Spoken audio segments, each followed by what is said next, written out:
মানুষকে ধোঁকা দেওয়ার জন্য সে বিভিন্ন জায়গায় বিভিন্ন গল্প ফাঁদে। তার হাতের লেখা এতটাই অস্পষ্ট যে কেউ বুঝতে পারে না। এই ধরনের সেন্টেন্সগুলি make related phrasal verb use করে আমরা কত সহজে ইংলিশে বলতে পারি বা লিখতে পারি তা আজকে ক্লাসের মাধ্যমে দেখে নেব।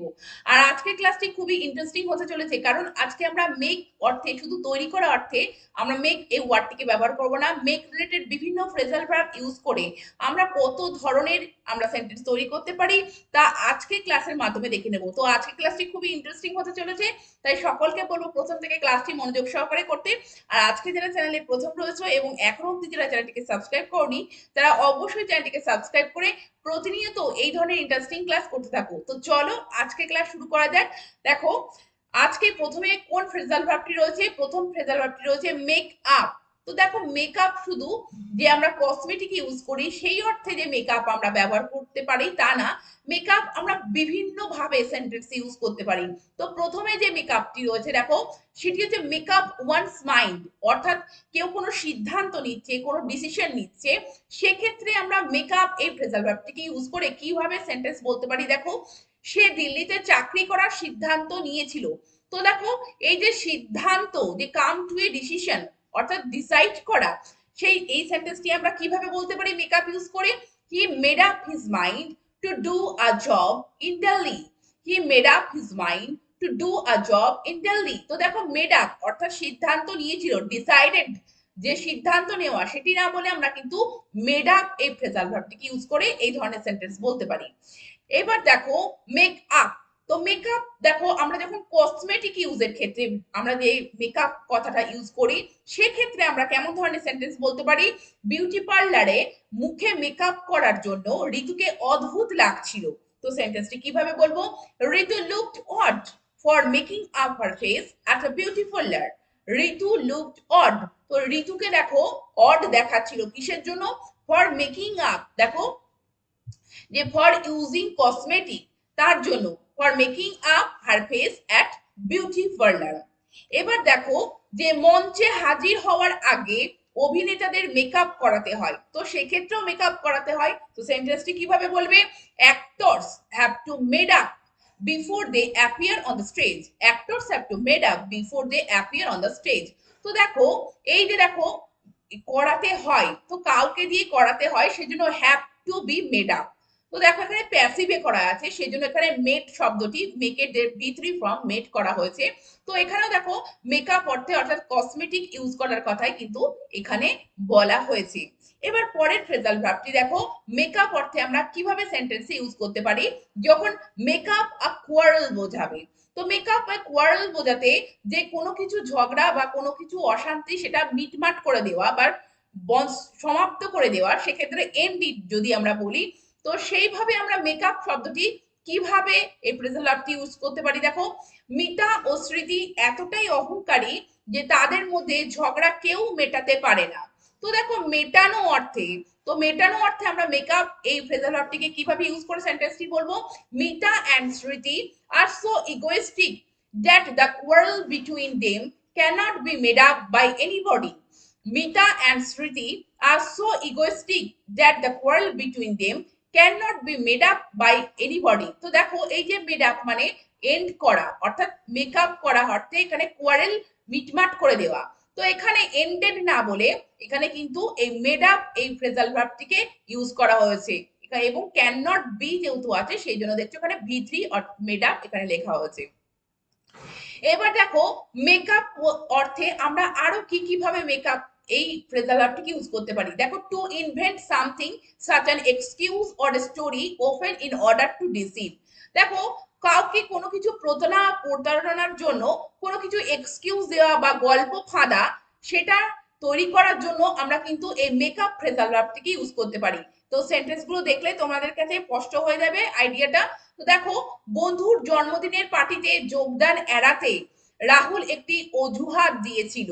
তো এই দেখো অজুহাত দিয়েছিল, তো এখানে আমরা মেকআপ শব্দটিকে ফ্রেজাল ভার্বটিকে কি করে ইউজ করব। Rahul made up an excuse to avoid joining his friends birthday party. তো দেখো Rahul made up an excuse, Rahul কি ইনভেন্ট করেছিল, একটা এক্সকিউজ ইনভেন্ট করেছিল, তাই তো কিসের জন্য। টু অ্যাভয়েড জয়নিং, অর্থাৎ যোগদান এড়াতে, কোথায়? হিজ ফ্রেন্ডস বার্থডে পার্টি, তার বন্ধুর বার্থডে পার্টিতে জয়েন করা এড়ানোর জন্য সে কিন্তু একটা নতুন এক্সকিউজ তৈরি করেছিল। তো invent something such an excuse, এই অর্থে কিন্তু মেকআপ ফ্রেজাল ভার্বটিকে ইউজ করা হয়েছে। আরেকটি উদাহরণ দেখো, মানুষকে ধোঁকা দেওয়ার জন্য সে বিভিন্ন জায়গায় বিভিন্ন গল্প ফাঁদে, অর্থাৎ বিভিন্ন জায়গায় বিভিন্ন গল্প সে তৈরি করে। তো ইনভেন্ট সামথিং, তো যেমন এক্সকিউজ বললাম তেমন স্টোরি, বিভিন্ন জায়গায় কিন্তু বিভিন্ন গল্প ফাঁদে, কিসের জন্য? প্রতারণার জন্য। তো সেন্টেন্সটিকে কিভাবে বলবে? He makes up different stories at different places to deceive people. He makes up different stories, তো সে গল্প ফাঁদা, তো সেক্ষেত্রে কিন্তু মেক্স আপ এই ফ্রেজাল ভার্বটিকে ইউজ করা যায়। He makes up different stories at different places to deceive people, অর্থাৎ মানুষকে ধোঁকা দেওয়ার জন্য সে বিভিন্ন জায়গায় বিভিন্ন গল্প ফাঁদে। এবার দেখো এই মেকআপ শব্দটিকে আমরা আর কি কি অর্থে ব্যবহার করতে পারি? To produce or prepare something from cloth, অর্থাৎ কোনো কাপড় থেকে কিছু তৈরি করার ক্ষেত্রে, সেক্ষেত্রে আমরা কিন্তু মেকআপ এই ফ্রেজারটিকে ইউজ করতে পারি। কেমন ভাবে? বিহুনা অবশিষ্ট কাপড় ব্যবহার করে একটি সুন্দর পর্দা তৈরি করেছে। তো সেন্টেন্সটি কিভাবে বলবে? Pihuna made up a beautiful curtain by using the remaining fabric. Pihuna made up, দেখো পিহুনা কি করেছে? প্রডিউস করা না বলে আমরা কিন্তু এখানে মেড আপ মেকআপ শব্দটিকে ইউজ করতে পারি, এবং করেছিল বলতে এখানে করেছে তো অতীত হয়ে গিয়েছে, সেজন্য এখানে সিম্পল পাস্ট ব্যবহার করা হয়েছে। Pihuna made up a beautiful curtain by using the remaining fabric, অর্থাৎ যে অবশিষ্ট কাপড় ব্যবহার করে পিহুনা সুন্দর পর্দা তৈরি করেছে। পরের সেন্টেন্সটি দেখো, makeup A for, make up for. তো মেকআপ ফর এটার মানে কি? এই ফ্রেজাল ভার্বটির মানে হচ্ছে কম্পেনসেট ফর, অর্থাৎ ক্ষতি পূরণ করা, কোনো কিছু ক্ষতির পূরণ করা। তো কিভাবে সেন্টেন্সটির মাধ্যমে ফ্রেজাল ভার্বটিকে ইউজ করব? গতকাল তুমি যে সময় নষ্ট করেছো তা পূরণ করতে তোমাকে আজ কঠোর পরিশ্রম করতে হবে। তো দেখো এই যে পূরণ অর্থে আমরা কিন্তু মেকআপ ফর এই ফ্রেজাল ভার্বটিকে ইউজ করতে পারি। তো সেন্টেন্সটি কিভাবে বলবো? You will have to work hard, যে তোমাকে কঠোর পরিশ্রম করতে হবে। কবে? টুডে, আজকে। To make up for the time you wasted yesterday, তুমি যে গতকাল সময় নষ্ট করেছো তার জন্য। তো দেখো এই মেকআপ অর্থে হচ্ছে কোনো কিছুর ক্ষতির পূরণ করা অর্থে মেকআপ ফর আমরা এই ফ্রেজাল ভার্বটিকে ইউজ করে সেন্টেন্স, এই ধরনের সেন্টেন্স বলতে পারি। পরের সেন্টেন্সটি দেখো, মেক আউট ইউজ করে আমরা ফ্রেজাল ভার্ব ইউজ করে কত ধরনের সেন্টেন্স আমরা বলতে পারি। তো মেক আউট মানে দেখো আমরা সবাই জানি যেটা আন্ডারস্ট্যান্ড, তো কোনো কিছু বোঝা, সেটা দেখে বোঝা হতে পারে বা কোনো কিছু শুনে বোঝা হতে পারে। আর দেখো স্টেট প্রবাবলি ফলসলি, কোনো কিছু বলা, মেক আউট মানে কোনো কিছু বলা অর্থেও আমরা বলতে পারি, যে ক্ষেত্রে কেউ মিথ্যে ভাবে কোনো কিছু বলছে প্রতারণা করার জন্য বা মিথ্যে সাজিয়ে কিছু বলছে, সেক্ষেত্রে আমরা স্টেট অর্থে মেক আউট এই ফ্রেজাল ভার্বটিকে ইউজ করতে পারি। এবং রাইট এ চেক, কেউ কোনো কিছু চেক লিখছে, সেক্ষেত্রেও কিন্তু আমরা মেক আউট এই ফ্রেজাল ভার্বটিকে ইউজ করি। তো মেক আউট শুধু আন্ডারস্ট্যান্ড অর্থে আমরা ইউজ করব এই নয়, আমরা কিন্তু এই স্টেট বা রাইট এ চেক এই অর্থেও কিন্তু আমরা এই মেক আউট ফ্রেজাল ভার্বটিকে ইউজ করতে পারি। তো প্রথম সেন্টেন্সটি দেখো, তার হাতের লেখা এতটাই অস্পষ্ট যে কেউ বুঝতে পারে না। তো দেখো এতটাই অস্পষ্ট, কেউ বুঝতে পারে না, কিভাবে বলবে? His handwriting is so obscure that no one can make out. His handwriting is so obscure that no one can make out. তো দেখো তার হাতের লেখা, তো হ্যান্ডরাইটিং এতটাই অস্পষ্ট বলতে সো অবস্কিউর, আর কেউ বুঝতে পারে না, নো ওয়ান ক্যান আন্ডারস্ট্যান্ড, বা এখানে আমরা তার অর্থে ব্যবহার করব ফ্রেজাল ভার্ব মেক আউট। এবার পরের সেন্টেন্সটি দেখো, আজকের বৈঠকে তিনি কেন অনুপস্থিত তা আমি বুঝতে পারছি না। তো কোনো কিছু ফিল করা, যে বুঝতে না পারা, সে অর্থেও কিন্তু আমরা মেক আউট শব্দটিকে অর্থাৎ ফ্রেজাল ভার্বটিকে ইউজ করতে পারি। I cannot make out why he is absent in today's meeting. I cannot make out why he is absent in today's meeting.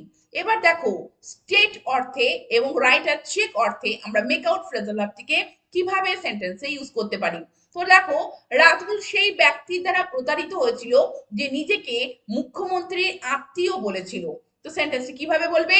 Ratul was deceived by the man who made out that he was a relative of the chief minister.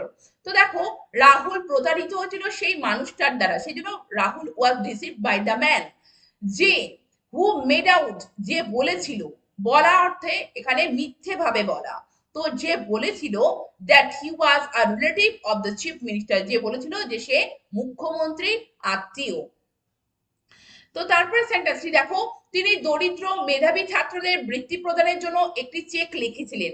তো এই যে check দিয়েছিলেন বা লিখেছিলেন, এই যে write a check, সেই অর্থে আমরা কিন্তু মেক আউট ফ্রেজাল ভার্বটিকে ইউজ করতে পারি। কেমন ভাবে দেখো, he made out a cheque for giving scholarship to the poor and meritorious students. He made out a cheque, অর্থাৎ তিনি একটি চেক দিয়েছিলেন। তো কাদের জন্য? For giving scholarship to the poor meritorious student, যে গরিব এবং মেধাবী ছাত্রদের বৃত্তি প্রদানের জন্য। এবার দেখো যে ফ্রেজাল ভার্বটি সেটি হলো make for. Make for means travel towards, অর্থাৎ কোনো জায়গার উদ্দেশ্যে ভ্রমণ করা। তো দেখো আমরা এই পুজোর ছুটিতে পুরীর জন্য রওনা হব। তো দেখো পুরীর জন্য রওনা হব অর্থাৎ পুরীর দিকে রওনা হব, ট্রাভেল টুয়ার্ডস বোঝাতে আমরা মেক ফর এই ফ্রেজাল ভার্বটিকে ইউজ করে এইভাবে সেন্টেন্সটি বলতে পারি, we shall make for Puri this Puja vacation. We shall make Puri, we shall make for Puri this Puja vacation. তো দেখো we shall travel towards Puri এটা না বলে আমরা এইভাবে বলতে পারি, we shall make for Puri. তো পুরীর উদ্দেশ্যে আমরা রওনা হব। এবার পরের সেন্টেন্স, পরের ফ্রেজাল ভার্বটি দেখো make of. Make of means run away, কোনো জায়গা থেকে পালিয়ে যাওয়া। তো রান অ্যাওয়ে, পালিয়ে যাওয়া অর্থে আমরা কিভাবে সেন্টেন্সে ইউজ করব মেক অফ? পুলিশকে দেখা মাত্র চোরটি পালিয়ে গিয়েছিল, যেই দেখেছে পুলিশকে সঙ্গে সঙ্গে সে পালিয়ে গিয়েছে। সেন্টেন্সটি কি বলবো, কিভাবে বলবো? as soon as the thief saw the police he made off. as soon as the thief saw the police he made off, মানে যেই মাত্র পুলিশকে দেখেছে চোরটি, সেই মাত্র সে কি করেছে? হি মেড অফ, সে পালিয়ে গিয়েছিল। সে পালিয়ে গিয়েছিল অর্থে মেকের পাস্ট ফর্ম, এখানে মেড অফ ইউজ করা হয়েছে। এখানে ran away না বলে আমরা কিন্তু মেক অফ এই ফ্রেজাল ভার্বটিকে ইউজ করে এই ধরনের সেন্টেন্স কিন্তু আমরা বলতে পারি। তো তোমরা দেখলে যে কত সহজে আমরা make related phrasal verb use করে আমরা বিভিন্ন ধরনের সেন্টেন্স ইংলিশে ট্রান্সলেট করলাম। তো এই ধরনের ফ্রেজাল ভার্ব অবশ্যই তোমরা নিজেদের কথাতে এবং লেখাতে ব্যবহার করতে থাকো। আর ক্লাসটি ভালো লেগে থাকলে অবশ্যই চ্যানেলটিকে সাবস্ক্রাইব করে প্রতিনিয়ত এই ধরনের ক্লাস করতে থাকো। Thank you very much, thank you for watching this video.